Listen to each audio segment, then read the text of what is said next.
Bonjour Jean-Louis, bonjour Antoine Tristan. Nous discutons aujourd'hui dans le cadre de la COP21 sur une résolution, une bonne décision à l'échelle globale. Cependant, la Méditerranée nécessite une attention particulière, surtout quand il s'agit de la coopération dans cette région. Est-ce que vous pouvez nous dire un peu où est-ce qu'on en est dans les engagements pour aller dans le sens d'une résolution du problème du changement climatique? Je pense que dans les engagements, il y a plusieurs choses. Il y a tout d'abord une prise de conscience politique des pays du sud de la Méditerranée et du nord de leur étroite interdépendance. La Méditerranée est une zone qui va être pénalisée par le réchauffement climatique, une des zones les plus critiques. On va avoir des modifications de température, des modifications de climat très importantes en Méditerranée. Et donc, tous les pays ont répondu positivement, ils ont pris des engagements, ils ont fait des contributions très positives. Notamment le Maroc. Le Maroc est un petit peu exceptionnel, il a beaucoup d'avance. Cela est dû au fait que depuis longtemps, il est sur les énergies renouvelables, il a un territoire fragile, mais cela tient au fait que le Maroc est responsable de la COP 22. Et donc le Maroc commence à donner l'exemple et à préparer le terrain pour l'année 2016. Mais la Tunisie, la Jordanie ont très bien travaillé. Et il y a un fil rouge qui relie tous ces pays. Tous sont effrayés par les problèmes de l'eau, le manque d'eau, le stress hydrique. Et donc, il y a des contributions très positives dans ce domaine. Mais au-delà des contributions, ce qui est intéressant, c'est le changement de posture. C'est-à-dire qu'à Copenhague, les pays du Sud étaient dans une attitude un peu frondeuse, en disant, écoutez, ce sont les pays du Nord développés qui ont pollué la Méditerranée, dont nous ne sommes pas directement responsables, et donc que le Nord fasse le ménage, et nous attendons. Or maintenant, tous les pays du Sud, que ce soit l'Afrique en général et la Méditerranée en particulier, tous les pays du Sud ont répondu positivement. Ils ont changé de posture, ils se sentent responsables. Voilà ce qu'il y a de très positif. Il est cependant évident qu'il y a énormément d'initiatives autour de la Méditerranée, et c'est depuis 40 à 50 ans, depuis la création des Nations Unies, la Méditerranée a toujours été un point d'attention particulier. Cependant, malgré toutes ces initiatives, et certaines d'entre elles très louables entre le Nord et le Sud, entre l'Union européenne et la Méditerranée, semblent ne pas avoir vraiment porté leurs fruits parce que les problèmes persistent, les problèmes s'aggravent. Est-ce qu'il n'y aurait pas une raison particulière de s'attacher au mode de vie, de regarder un peu plus comment nous sommes en train d'évoluer dans ces pays-là, de faire en sorte que les engagements qu'on prend ici, que ce soit le Maroc, la Tunisie, l'Égypte, les pays de l'Est, la Turquie et autres, regardent aussi de près leur mode de consommation, leur mode de production, leur mode de vie en général, pour pouvoir effectivement répondre à ces demandes dans le long terme.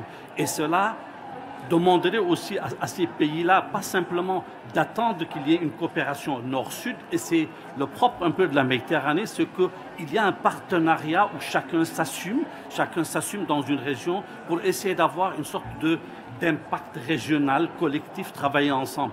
Et là, il va y avoir énormément d'opportunités en espérant que ce qui va se prendre ici, comme l'engagement dans le bâtiment, par exemple, ou au niveau des villes, en technologie, pourra se répercuter un peu plus avec des initiatives un peu plus en avant à Marrakech. C'est un an, mais en une année, on peut déjà faire des progrès et aller de l'avant. Que ce soit dans le contexte de l'Union pour la Méditerranée ou dans le contexte du plan d'action pour la Méditerranée ou le travail que fait l'IPMED, autant d'initiatives que si nous les rapprochons l'une de l'autre, on peut véritablement avoir cet effet de levier et une réponse positive à cela. Antoine Tristan, que pouvez-vous dire là-dessus de votre côté? Vaste sujet, mais très important. Les pays de la Méditerranée, comme Jean-Louis Guigou l'a très bien dit, se mobilisent énormément sur la COP 21 par la présence dans la négociation sur l'accord, par des engagements nationaux très ambitieux et par une participation à l'agenda des solutions, 3 des 4 piliers avec le financement de cette dynamique du Bourget. Par ailleurs, Jean-Louis l'a aussi bien dit, le Maroc va s'occuper de la COP 22. C'est très important pour la Méditerranée parce que, comme la France l'a fait, le Maroc va également faire une réunion dédiée Méditerranée. En France, c'était à Marseille, ça s'appelait MEDCOP 21. Ça se passera au Maroc, a priori, à Tanger, ça va s'appeler MEDCOP 22.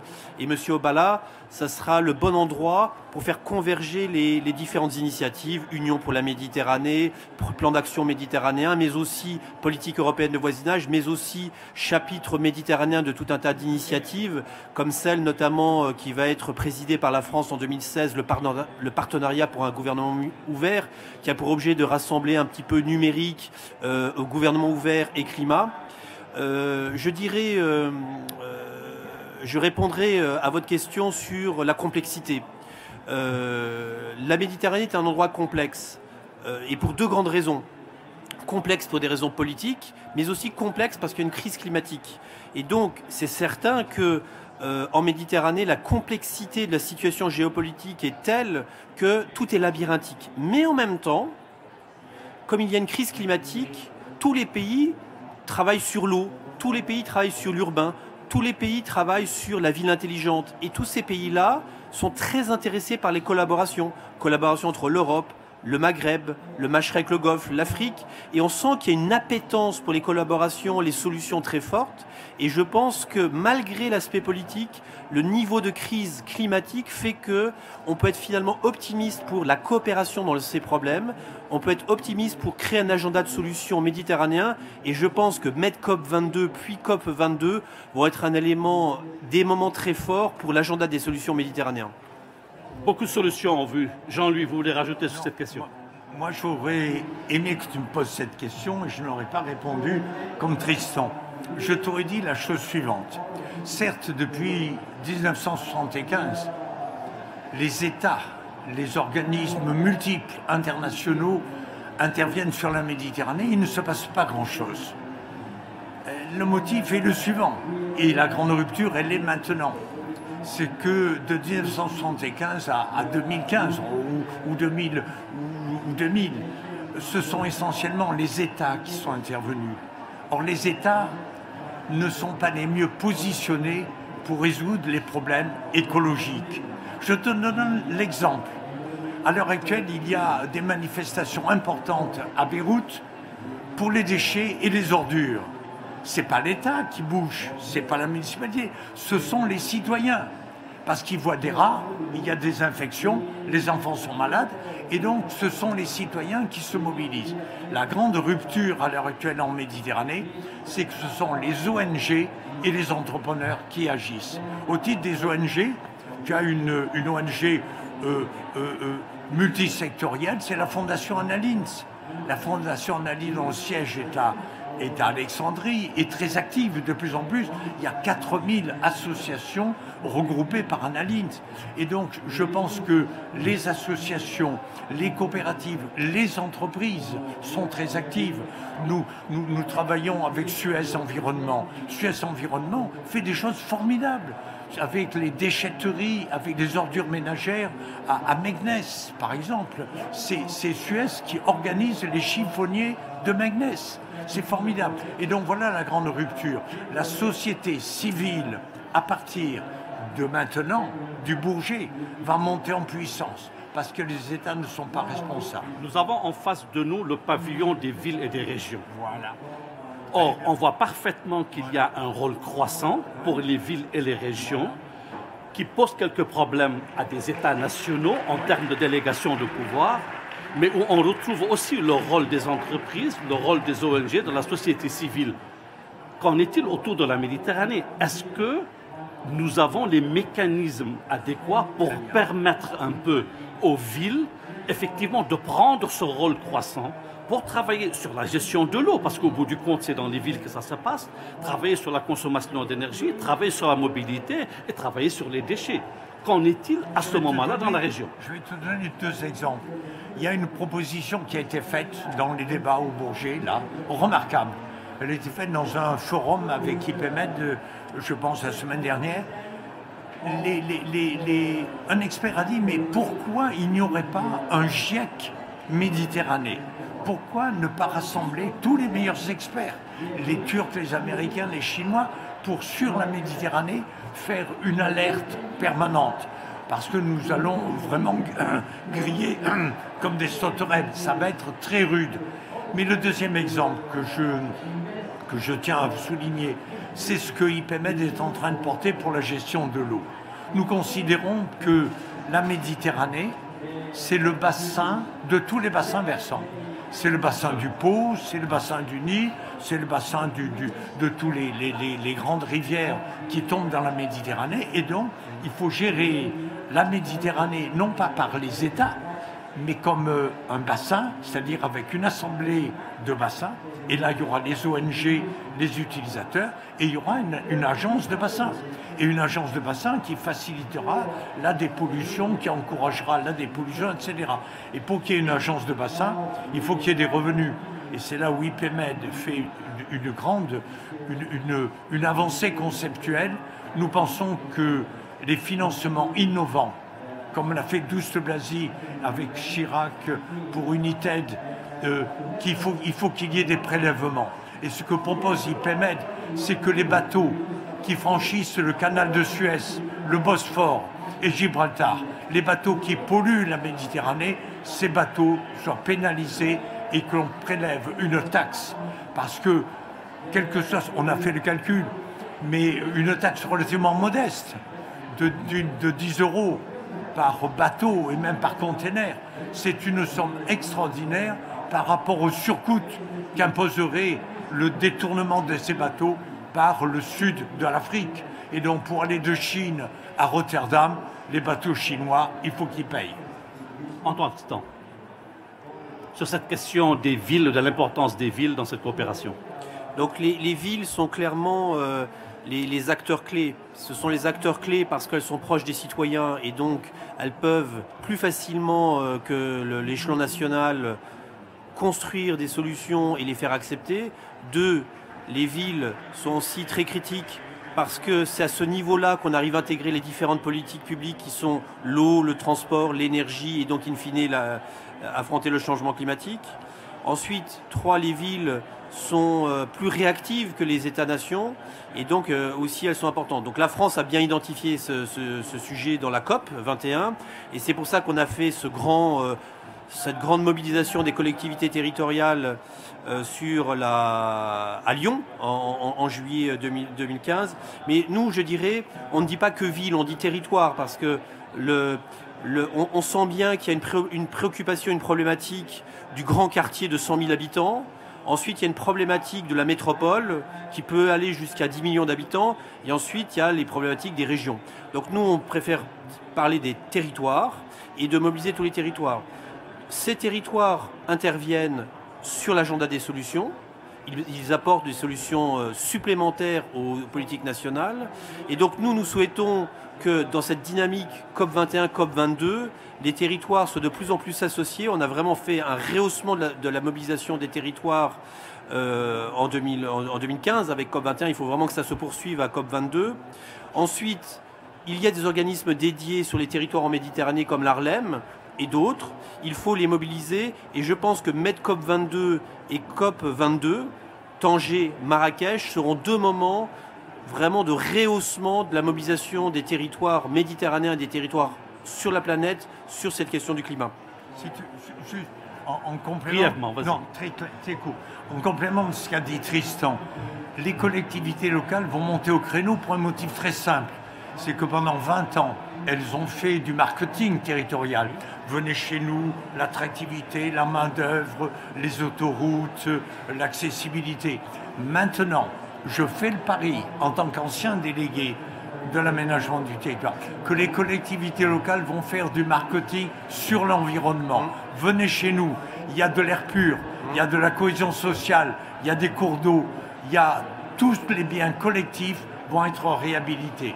Et les collectivités locales ont intérêt à le faire pour attirer des gens et les citoyens ont intérêt à le faire pour valoriser leur patrimoine. Nous reviendrons sur cette question en relation au financement plus tard. On a besoin d'un certain nombre de leviers pour permettre vraiment qu'il y ait un changement sur le terrain et avoir des actions collectives. On focalise beaucoup sur la question énergétique. La référence au Maroc n'est pas question sur la question de l'eau, c'est question de la question du plan solaire. On parle d'un plan solaire régional et on voit parfaitement qu'il y a un potentiel autour de l'énergie solaire qui est absolument remarquable et impressionnant en Méditerranée. Et pourtant, on n'en est pas encore là. C'est l'énergie fossile qui domine encore. Où est-ce qu'on en est dans ces plans-là? Quelles seraient les possibilités pour faire en sorte qu'il y ait véritablement un plan régional au moins où même le Sud pourrait fournir de l'énergie au Nord? Est-ce que c'est idéaliste? Est-ce que c'est réaliste? Qu'est-ce qu'il faudrait pour cela? J'ai deux réponses, mais Tristan est le meilleur spécialiste de l'énergie en Méditerranée. Moi, j'ai deux réponses. Il y a d'abord les travaux réalisés par Medgrid et André Merlin. Je me suis passionné par ces travaux parce qu'il fait des interconnexions entre le Nord et le Sud, et il dit que pendant la période d'hiver, le Nord de l'Europe, toutes les industries travaillent, il fait froid, et donc il faut faire remonter des productions énergétiques et électricité du Sud vers le Nord. Et par contre, l'été, il y a les vacances, il y a les congés, et c'est le Sud, en Algérie, en Afrique du Nord, qu'il faut faire marcher le refroidissement de l'air, etc. Je me suis passionné par cette idée, et je me suis aperçu que l'écart, la distance entre l'Europe et l'Afrique du Nord, c'est un peu comparable entre le nord de l'Amérique et la Floride. Et donc, les flux d'électricité existent aux États-Unis entre le nord et le sud. Il faut qu'ils existent avec le sud méditerranéen. Et la deuxième chose, donc, les interconnexions sont absolument indispensables. La deuxième chose, nous nous sommes passionnés, et c'est un travail long, à ce qu'on appelle la communauté méditerranéenne de l'énergie. Nous considérons que les Européens sont en déficit d'énergie. Nous importons 400 milliards de pétrole, de gazoil et d'électricité par an. Nous sommes, les Européens, pieds et poings liés par l'énergie. Et l'énergie européenne est 40% supérieure à l'énergie américaine. Et donc, on ne peut pas se réindustrialiser. Donc, on est coincé. L'énergie est trop chère, les usines partent, et voilà. Or, il y a une solution. C'est le nord de l'Afrique, de l'Égypte jusqu'à Tangemed et jusqu'au Maroc. L'Égypte avait des gisements extraordinaires qu'on vient de découvrir à proximité de Chypre et du Liban.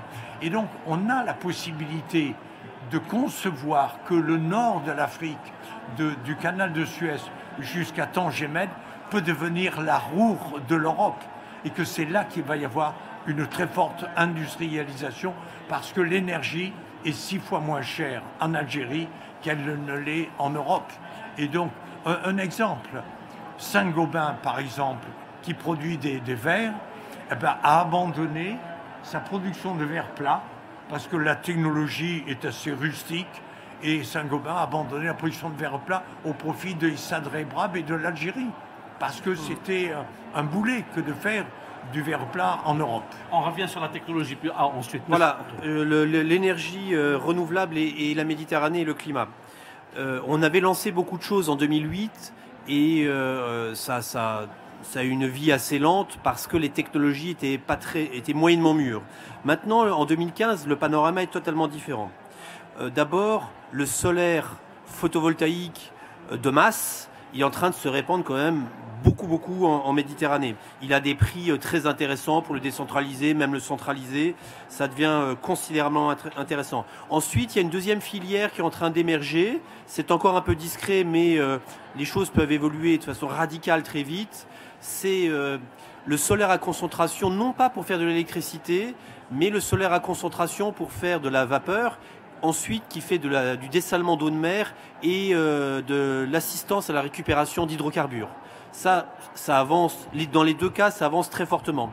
Ensuite, il y a deux sujets qui sont eux aussi en bord d'éclosion. C'est ce que disait très bien Jean-Louis Guigou, c'est parce qu'on a quand même un petit peu avancé technologiquement, même si c'est pas tellement évident, et il faut regarder un peu beaucoup sous le capot.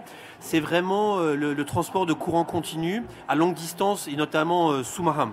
Donc ça va être un énorme élément pour booster les énergies renouvelables en Méditerranée. Et 4, Là aussi, on est au bord de l'explosion de l'usage. C'est l'utilisation des couches minces en photovoltaïque dans les matériaux. C'est en gros mettre du photovoltaïque sur tous les bâtiments et surtout les vitres, les toits, etc. Et surtout les vitres. Donc ça, je dirais, il y a tous les ingrédients pour qu'il y ait une explosion du renouvelable en Méditerranée. Sachant que je ne parle pas ou peu de l'éolien qui est en plein boom avec une efficacité énorme et aussi de l'hydrolien qui est en train d'apparaître, c'est-à-dire en gros c'est mettre des éoliennes dans le Nil et dans tous les cours d'eau. Donc ça, il y a tous les éléments pour une explosion du renouvelable et on voit que la Méditerranée est en train de construire un nouveau mix énergétique beaucoup plus centré autour du renouvelable, du gaz, notamment venant de Méditerranée orientale, et d'efficacité énergétique, parce qu'il y a toujours ce sujet de l'adéquation offre-demande qui est à la fois à longue distance avec le transport à courant continu et à courte distance avec le smart grid. On sent qu'il y a ce triptyque, donc renouvelable, gaz et efficacité. Et donc, 2016, ce sera le grand moment de la relance de la communauté euro-méditerranéenne de l'énergie, de ces trois piliers. Et donc, avec Tanger, Marrakech, on ne peut que souhaiter, que espérer et que penser qu'il est très probable qu'il y ait un vrai décollage de la Méditerranée du climat et de l'énergie. La réaction de certains très vite sera « et la technologie ». Est-ce que j'ai la technologie pour faire cela? Est-ce que j'ai la connaissance pour cela, que ce soit au niveau du renouvelable ou de tout autre type d'énergie, dans l'utilisation efficiente des ressources dans les villes et ainsi de suite? Technologie verte, innovation. Où est-ce qu'on en est en Méditerranée sans simplement dépendre de ce qui viendrait de l'extérieur, mais en capacité locale, endogène, innovante? Voilà. Où est-ce qu'on en est en Méditerranée pour pouvoir s'approprier ces connaissances et les démultiplier en région? Qu'en est-il aujourd'hui? Écoutez, je voilà, laisse parler je vais d'abord répondre. Je compléterai. Voilà, et Jean-Louis complète. Donc, on est dans une situation tout à fait intéressante parce que, je dirais, l'énergie de papa, c'est fini. C'était quoi l'énergie de papa? C'est en gros, vous avez la production quelque part, vous avez des gens qui consomment quelque part, et on met un grid entre les deux. Maintenant, ce n'est plus ça. À la fois, de façon assez macro-énergétique et de façon micro-énergétique, il faut vraiment combiner offre et demande. Et il faut la gérer de façon conjointe. Et donc, de ce fait, vous avez une succession de filières technologiques qui vont de l'offre et à la demande et qui elles-mêmes mélangent énormément de technologies. Et ces technologies-là viennent de partout dans la planète. Elles viennent d'Asie, elles viennent d'Europe, elles viennent d'Afrique, parce que en fait, on fait de l'adaptation à tous les échelons et on ne conçoit plus de technologie dans un seul laboratoire et ensuite on la déploie. Ce sont vraiment des mix technologiques et donc la Méditerranée recèle de technologies. Elle prend aussi des technologies venant de l'Asie.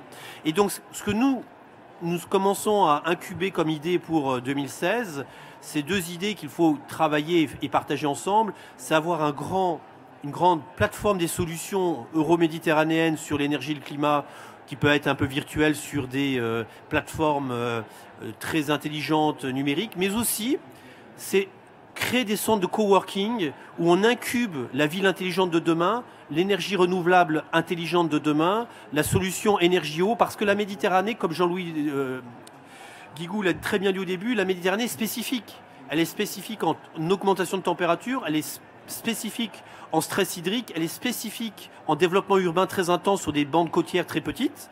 Et donc, il faut faire du coworking en fait. Et donc, je pense qu'une idée d'un réseau d'espaces de coworking partout en Euro-Méditerranée, en Afrique et dans le Golfe est aussi pertinente. Donc, c'est-à-dire, les technologies sont là, elles sont complexes, il faut les assembler, et en 2016, il faut faire des réseaux et avoir un push politique très fort.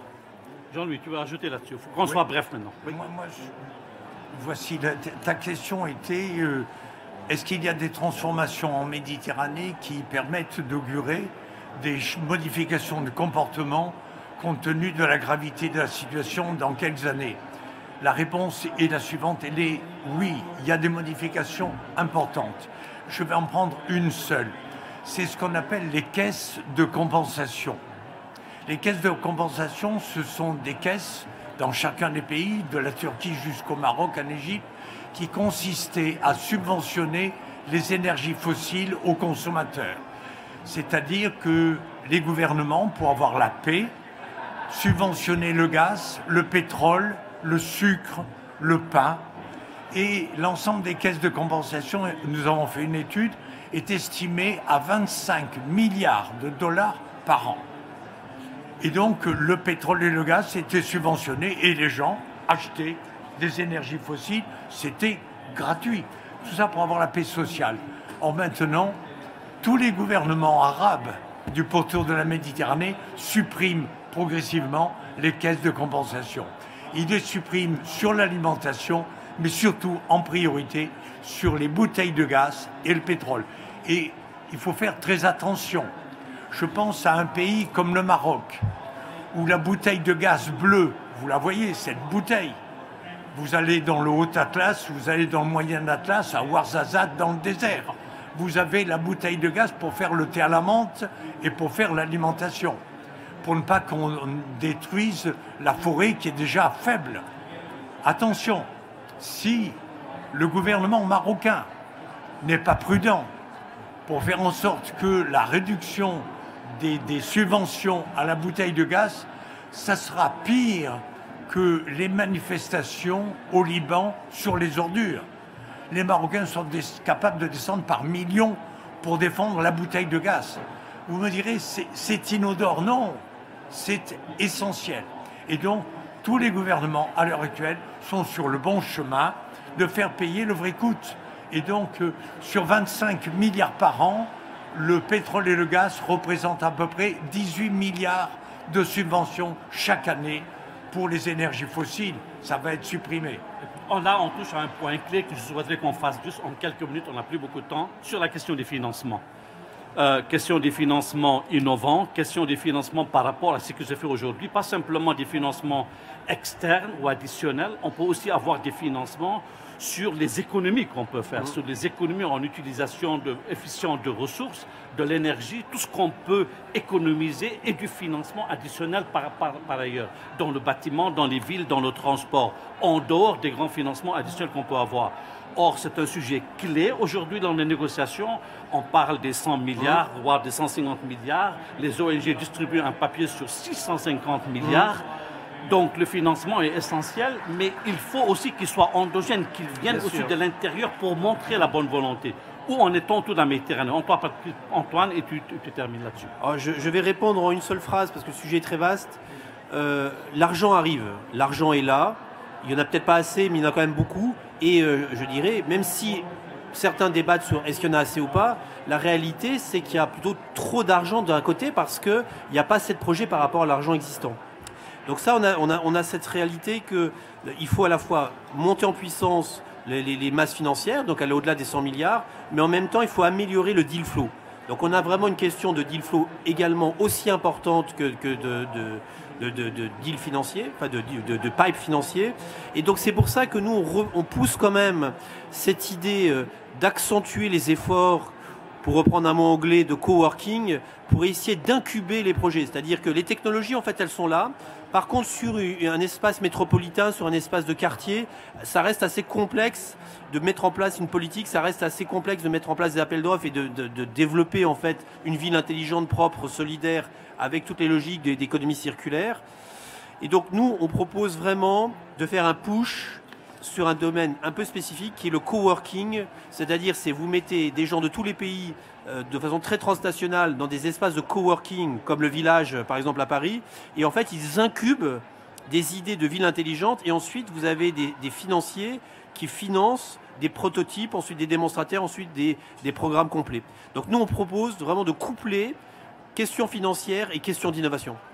Jean-Louis, il faut conclure. Oui, très rapidement, un exemple au sud et un exemple au nord. Au Maroc, pour avoir le permis de construire des maisons individuelles, dans certaines villes, les collectivités locales imposent que les constructions incorporent dans la construction des murs la présence future ou immédiate de panneaux solaires et de chauffe-eau solaires. Que les citoyens l'installent ou ne l'installent pas, mais ils imposent que dans les murs, les installations soient faites. Mais le plus bel exemple, je ne peux pas, excuse-moi, une minute, je ne peux pas résister au plaisir de vous le donner. C'est la ville de Hambourg qui, à l'heure actuelle, ne donne plus les permis de construire maison par maison, mais quartier par quartier, avec une exigence que le quartier que l'on va construire soit autonome sur le plan énergétique et le traitement des déchets. C'est formidable. On a là des circuits courts, des coopératives et des syndicats qui se constituent avec une autonomie totale par rapport aux grandes centrales. 30 secondes chacun. On va de la COP 21 à la COP 22 qui a lieu à Marrakech. On a eu beaucoup d'exemples ici sur la Méditerranée et sur le Maroc. Que souhaiteriez-vous voir à Marrakech et fait d'ici jusqu'à Marrakech? C'est très simple. Je pense que le grand enjeu, un des grands enjeux de Marrakech, et notamment pour la Méditerranée, c'est d'avancer sur l'agenda des solutions. Moi, je suis optimiste sur le Bourget. On va avancer sur les 4 piliers. Ça va être très intéressant. Donc maintenant, il faut que les solutions nourrissent ces 4 piliers. Et donc vraiment, le focus solution à Marrakech me semble une priorité et ça me semble bien parti. Jean-Louis, mon souhait, le mot de la fin. Mon souhait, puisqu'on est à Marrakech, le royaume du Maroc, Sa Majesté le Roi est très engagé dans les combats pour les énergies propres et pour avoir des financements innovants, pour permettre l'accès à l'eau et à la dépollution, pour pénaliser les bateaux qui passent au Bosphore et à Gibraltar. Il faut une modification des traités internationaux. Mon souhait, c'est que le roi du Maroc prenne son bâton de pèlerin, aille voir le président Sisi, le président Hollande et des présidents africains en disant il faut imposer à l'ONU la modification des traités internationaux pour les bateaux qui passent à Gibraltar et au Bosphore et leur faire payer la pollution qu'ils sont en train de constituer. Merci beaucoup. Rendez-vous donc à Marrakech. Merci. À Marrakech.